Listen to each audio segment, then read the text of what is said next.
자, 여러분, 제2강 1교시 수업을 시작하겠습니다.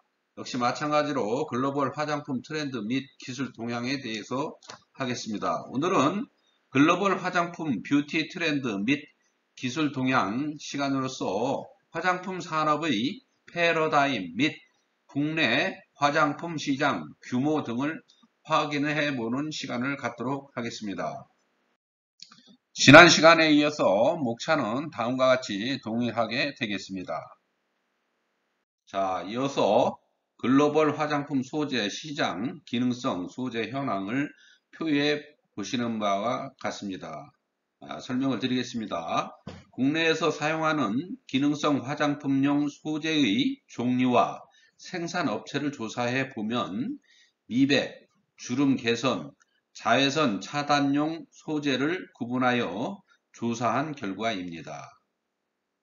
미백 원료는 나이아신 아마이드, 알부틴, 비타민C 유도체 두 종류, 그리고 알파, 비사보롤, 당나무 및 유용성 감초 추출물이 기능성으로 인증되었고, 이 외에도 다양한 추출물을 사용하고 있으나 비고시로 등재된 원료는 극히 적은 편입니다. 주름 개선 원료는 레티놀, 즉 비타민 A 및 유도체, 아데노신, 폴리에톡시실릴레이티느, 레틴 아마이드 등이 있습니다. 자외선 차단 원료로는 옥토크릴렌, 에틸 헥실 메톡시 신나메이트, 에칠 헥실 살리실레이트, 에칠 헥실 트리아존 등의 유기계와 징크 옥사이드와 이산화티탄의 무기계로 나누어집니다. 해외 기업은 대부분 다국적 기업인 파스프, 크로다, DSM, ASH 랜드, 다우코닝, 듀퐁, 에보닉, 머크, 심라이즈, 론자 등이 있습니다. 국내 기업으로는 내추럴 솔루션, 대봉 LS, 바이오 스펙트럼, 액티브 온, 코시 바이오팜, SK 바이오랜드, 선진화학 등이 있습니다. 자, 다음 표에서는 기능성 화장품 원료로 사용되는 천연물 주요 소재는 미백, 보습, 주름 개선 계열, 안젤리카 속이 있고, 복합 기능성 파낙스 속이 있고, 그 다음에 자외선 차단 카멜리아가 있습니다. 그리고 클렌징, 알로에 속 등이 있는 것으로 파악이 되고 있습니다. 참고하시면 되겠습니다. 다음은 글로벌 화장품 시장의 천연물 소재 특허에 대해서 조사해 본 결과입니다. 다국적 화장품 기업의 로레알 기술은 리시 속 27건으로 리시 열매 오일을 활용한 피부 진정, 아로마 테라피 효과 등의 기술 또는 센텔라 속 26건이 있고, 센텔라 아시아티카 즉 병풀과 관련된 기술로 피부 재생 효과에 관련된 기술입니다. 그리고 락토바실러스 속이 12건으로 되어 있습니다. 유산균과 관련된 기술, 그리고 알로에 속 천연 알로에와 관련된 피부 보습 효과 기술이 12건으로다가 조사되었습니다. 그 다음 솔컵 속 10건이 수수, 고량의 함량증 및 세포 보호 효과에 대한 기술로다가 활용되고 있습니다. 피부 진정, 재생, 보습, 항염증, 세포 보호 등 전체 기술을 아우르며 피부 노화 방지 및 자연스러운 피부로 가꾸어주는 기술에 매진하고 있는 것을 알 수가 있습니다. 일본 시세이도사는 진지버 속이 8건이 있고 생강에서 항산화 노화 방지, 루버스 속이 5건이 있습니다. 복분자로 항염, 항산화 특성, 로즈마리너스 5건 속이 있습니다. 그리고 로즈마리의 항염, 항산화 관련 기술을 아칠리아 속이 5건에 있고, 서양 토플로 피부 재생과 진정 효과에 대한 기술은 부플러늄 속이 4건이 있습니다. 시효의 항염 항산화 특징을 가지고 연구를 하고 있는 실정입니다. 주로 미백, 주름 개선, 자외선 관련해서 특허에 집중하고 있는 것을 기술적으로 다 진행을 하고 있습니다. 국내에서는 아모레퍼시픽에서 글리신 속이 113건이 있고, 콩에서 추출한 피부 유연 및 노화 방지 목적의 연구와 파낙스 속이 105건이 있고, 인상과 관련된 피부 항산화 방지, 항염, 피부 노화 방지 또는 세포 재생 등에 대한 기술, 이런 기술은 솔라눔 속이 38건이 있습니다. 또한 토마토, 가지 등의 채소류에서 노화 방지 및 미백 효과, 항산화 효과의 연구를 진행하고 있습니다. 또한 아르밀라리아 속이 26건으로 있고, 버섯의 항산화 노화 방지의 효과가 있습니다. 그리고 크립토메리아 속이 20건, 삼나무에 관련된 연구로 항산화, 항균, 보습 효과에 관한 연구를 진행하고 있는 상황입니다. 그리고 LG생활건강에서는 코지셉트 속이 16건이 있고, 동중하초 관련 기술로 피부 보습 및 노화 방지 기술, 페실로 미세스 속이 10건이 있습니다.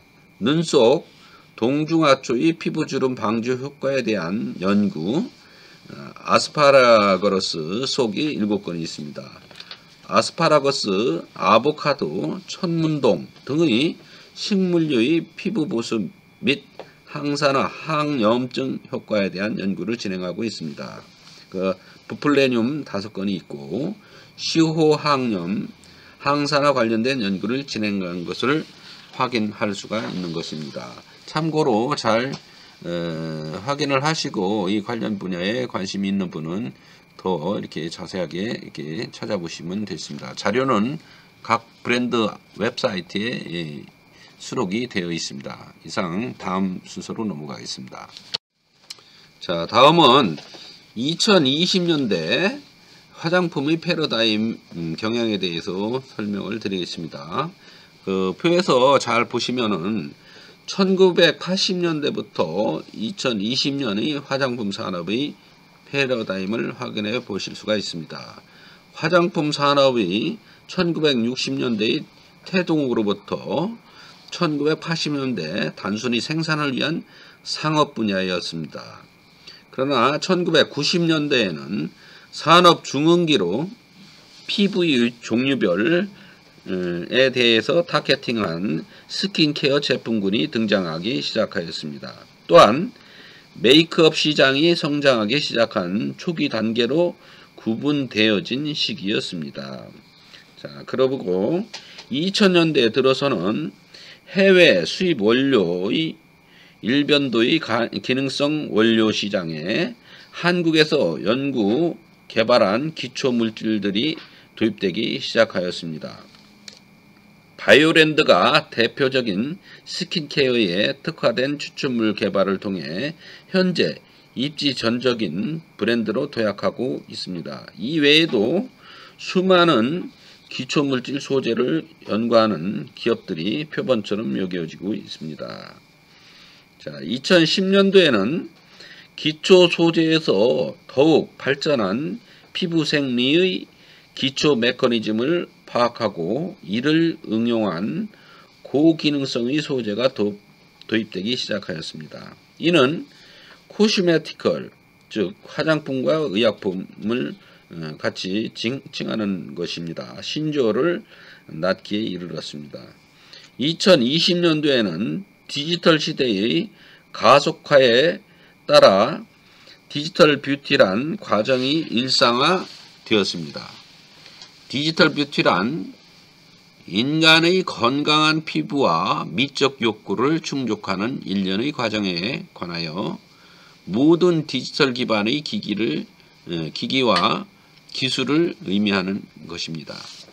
소셜미디어를 비롯한 모바일을 통한 전반적인 소비활동, 즉 정보 탐색에부터 최종 구매까지를 이루어지면서 콘텐츠의 역량이 더욱 중요해지고 있는 시기에 도달했습니다.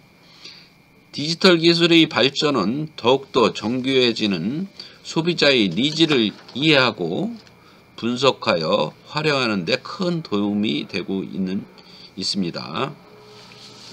결론적으로 바이오 기술과 결합된 화장품의 기능적 요소를 감성적으로 전달할 수 있는 브랜드의 역량에 따라 성과는 차별화될 것이라고 전망하고 있습니다.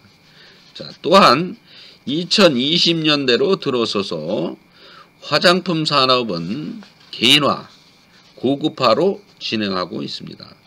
대표적인 경향이 바로 개인형 맞춤형 뷰티 시장으로 앞으로 급속도로 성장하고 진화할 것이라고 전망하고 있습니다. 더 나아가 유전자적 분석을 기반으로 제품을 제시하는 유전자 맞춤형 화장품이 대두되고 있습니다.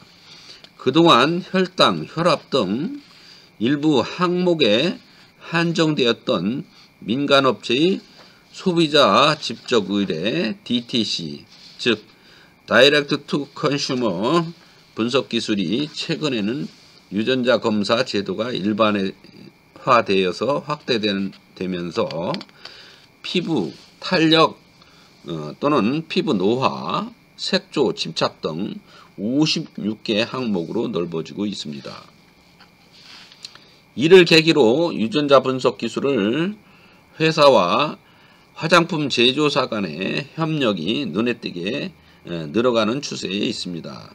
관련 회사로서는 테라젠 이스텍과 아모레퍼시픽, 마이크로젠과 LG생활건강, 더젠바이오와 한국화장품 등입니다.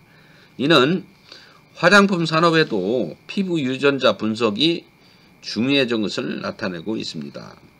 이러한 20년대 새로운 화장품 뉴럴 코스메틱 시장의 경향에 대한 디지털 뷰티와 맞춤형 화장품의 현재 진행형은 표에서 확인할 수가 있는 것입니다.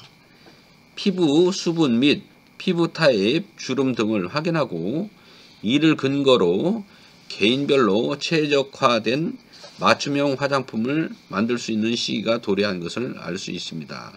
관련하여 지난 학기에 여러분들이 제가 강연을 하지 않았지만은 여러분들에게 맞춤형 화장품 조제관리사를 시험을 준비하는 학생들을 파악한 바가 있습니다. 여러분들이 최근 올해 들어서 최초로 시행된 맞춤형 화장품 조제관리사 시험이 이제 생겨났고 올해 봄에 최초로 하였습니다. 그리고 가을에 또 한번 2회에 걸쳐서 최초로 이렇게 시험이 되겠습니다. 따라서 앞으로 향후의 시장은 맞춤형 화장품이 주된 트렌드가 부상이 되고 있는 실정입니다.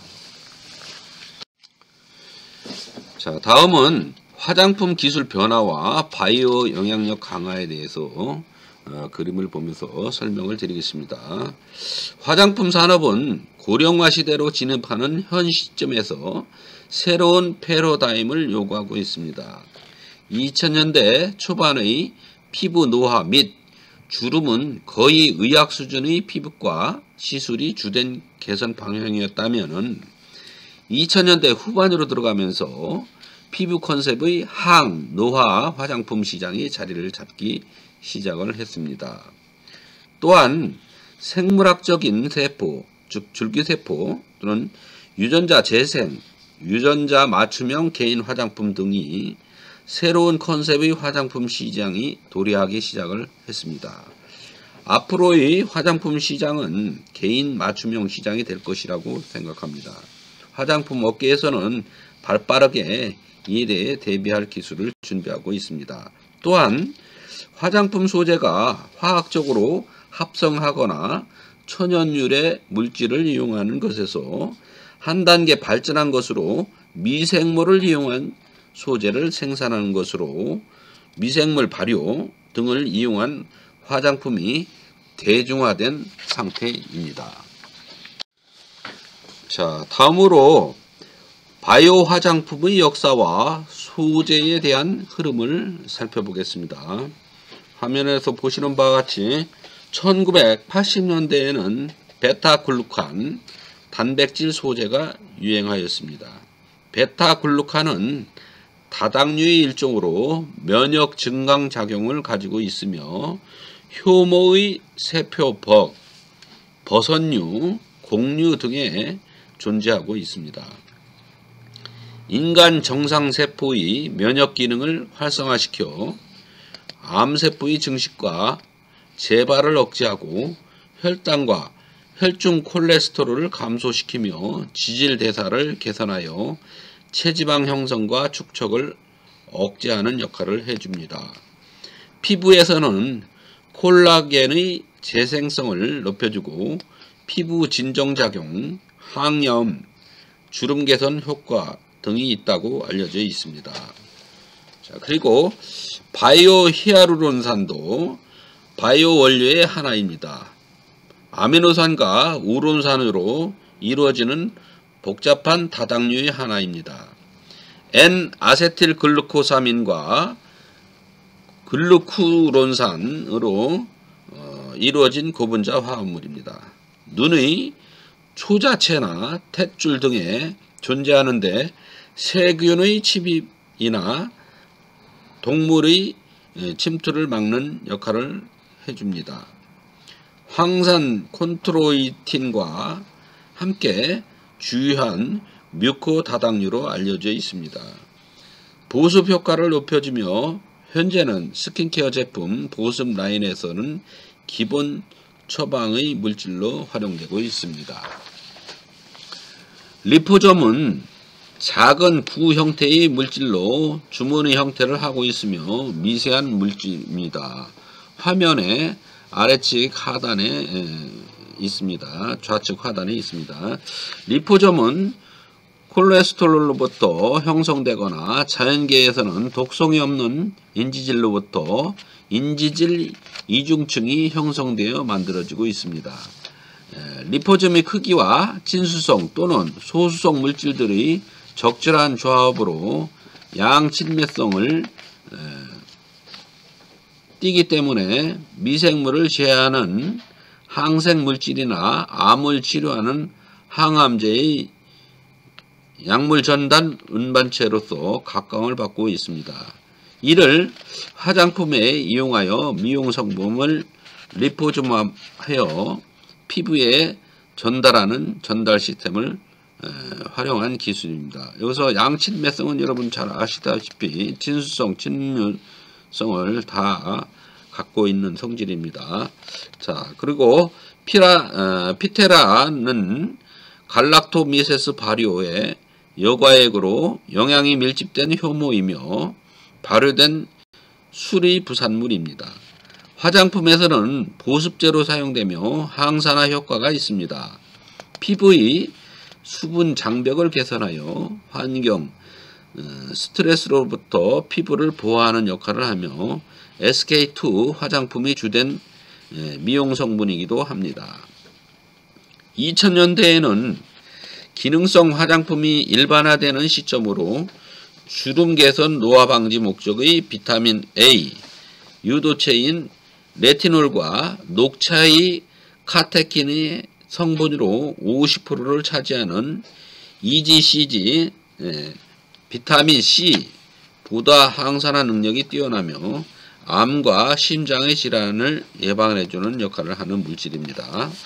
2010년대를 넘어가면서 인간 유전자와 줄기세포 연구에 대한 초점으로 점차 고기능화하고 세포생물학, 당생물학, 후성생물학, 유전학, 줄기세포의 학문적인 관점으로 화장품 소재가 발전되기 시작하였습니다.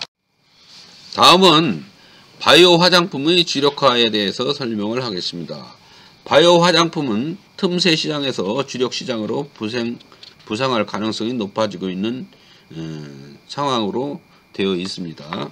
기존의 일반 화장품은 물리적이며 화학적인 소재와 기술을 사용하는 반면에 지금의 바이오 화장품은 보다 자연스럽고 인위적이지 않고 에너지가 소요되지 않는 소재로 만들어지는 공정으로 평가되고 있습니다. 또한 피부 과학의 발달로 소비자들의 새로운 기대를 충족시킬 수 있는 바이오 화장품 등 고부가가치 화장품의 성장이 지속될 전망으로 있습니다. 전체 화장품 시장 내에 생명공학 기술을 이용하여 제조된 화장품이나 바이오 테크놀로지를 구사하여 만들어진 물질을 성분으로 함유한 고기능성 화장품의 비중이 꾸준히 확대되고 있는 실정에 있습니다.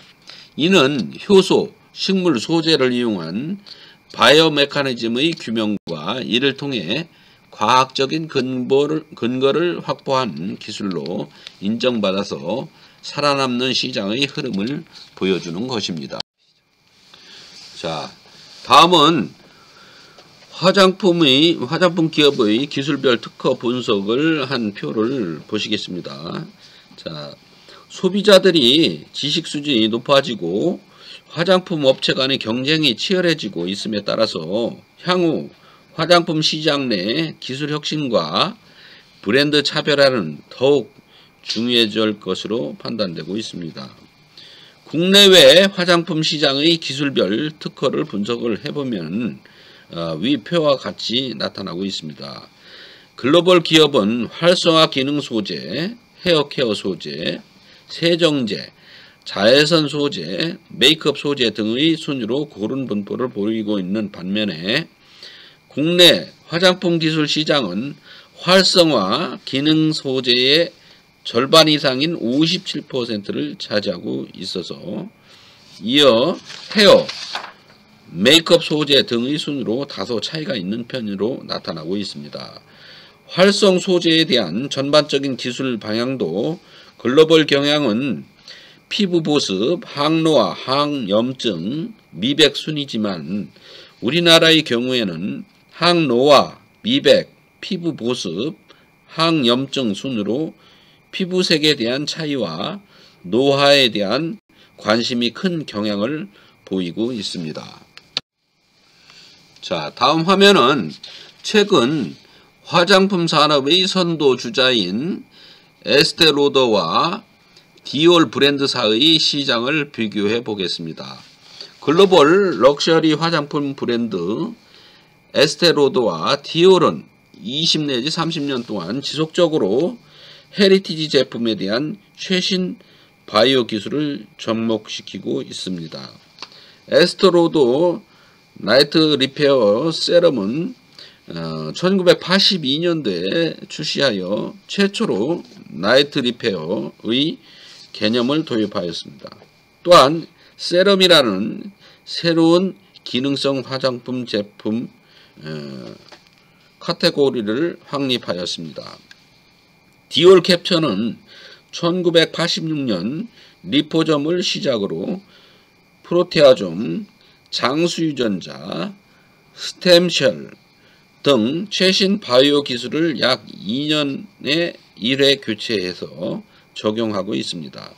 화장품 시장 트렌드에 따라서 주기적으로 바이오 기술을 업데이트하면서 재조업하는 것을 반복하고 있습니다.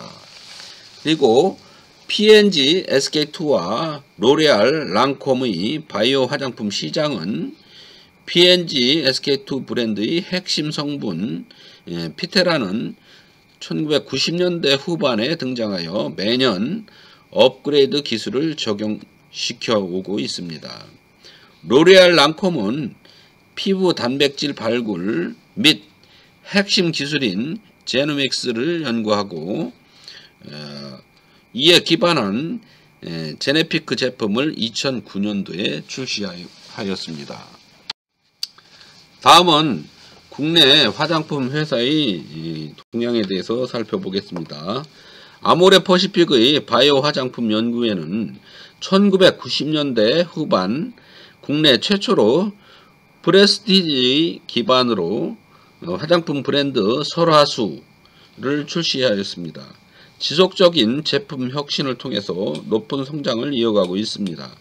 한방 화장품의 프리스티지 브랜드로 한국을 대표하는 브랜드로 성장하고 있습니다. 최근 아모레퍼시픽의 바이오로직스를 활용한 제품 사례로는 생체 내 물질을 모사하는 바이오미메틱 기술을 기반으로 소재를 활용한 IOP 바이오 에센스와 헤라모 디파이어 등이 있습니다. 또한 후성 유전학 연구를 적용한 IOP 어바네이징 컬렉터 등이 있습니다. LG생활건강의 줄기세포 배양액과 발효기술을 활용한 제품 사례로는 줄기세포 배양액 모사체를 함유한 5휘 더 퍼스트 라인을 출시하고 있습니다. 최근에는 세계적으로 우리나라가 강점을 가지고 있는 발효기술을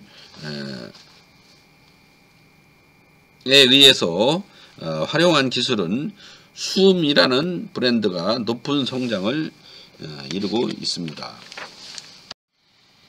자, 다음은 화장품 완제품 시장과 소재 시장의 규모를 비교한 비교표를 한번 살펴보겠습니다. 전 세계 화장품 원료 시장의 규모는 30조 원으로 추산하고 있습니다. 전 세계 화장품 시장의 10%가 소재 시장으로 구성되어 있다고 추정이 되고 있습니다. 화장품 소재 시장은 일반적인 화학물질 시장의 이익률 5에서 10%보다 고부가가치인 15 내지 20%의 이익률을 보이는 것으로 조사되고 있습니다. 이 중 천연물로부터 고효능의 성분만을 추출한 기능성 화장품 원료 시장은 20%인 6조 원의 규모로 추정되고 있습니다. 최근에 화장품 원료의 브랜드 마케팅 활용도 증가하고 있는 추세이며 다각적 바이오 소재로의 활용이 가능성이 높아지고 있는 추세에 있습니다. 화장품 천연 소재의 경쟁력은 첫 번째로 대량 생산과 두 번째로 표준화, 세 번째로 효능 검정 및 안정성과 네 번째로 제형화로 볼 수 있습니다. 나고야 의정서 이후 국산 소재 개발 필요성이 크게 증가하고 있으며 나아가 기능성 화장품의 효능을 유지시켜주기 위한 포장과 용기, 디자인의 역할도 매우 중요해지고 있음을 알 수가 있는 것입니다. 자, 이상으로 2강 1교시 수업을 마치도록 하겠습니다. 여러분 고생하셨습니다.